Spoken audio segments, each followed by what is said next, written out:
I'm sitting in my studio here, and a question has just come in on TikTok from Maklowitz. They say, I know the answer to this question, but I'd like to see you answer it. Very strong. Why do some instruments transpose? Day 136, Ask the Maestro. Well, first of all, I'm interested if you already know the answer, why you're asking a question that you already know the answer to. Anyway, putting that aside, I think it started, and maybe you'll correct me, but I think it started with period instruments like the natural horn. My wife plays natural horn, and it's a phenomenal instrument, and it's very difficult to play because you have to change crooks. That's pieces of pipe. It's a different lengths of pipe which you put into the horn to transpose the instrument into different keys to make it playable for different pieces.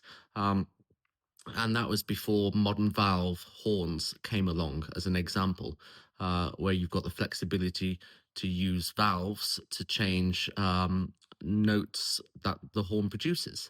And then since then, other instruments are transposing instruments because it makes life easier for them to play. So, for instance, Mozart famously wrote a clarinet concerto in A because he wanted the warm sound of A, not B flat or C.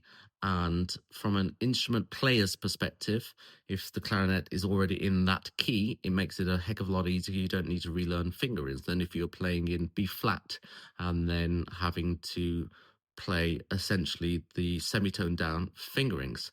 And it's across some of the woodwind, it's across some of the brass instruments like the tuba are in C, but there are Wagner tubas that are in different keys as well. Flutes normally are in C, so they're not affected. But as I've said, clarinets are affected, and the typical clarinet is a clarinet in B flat. So there we go. That's the reason why some instruments transpose.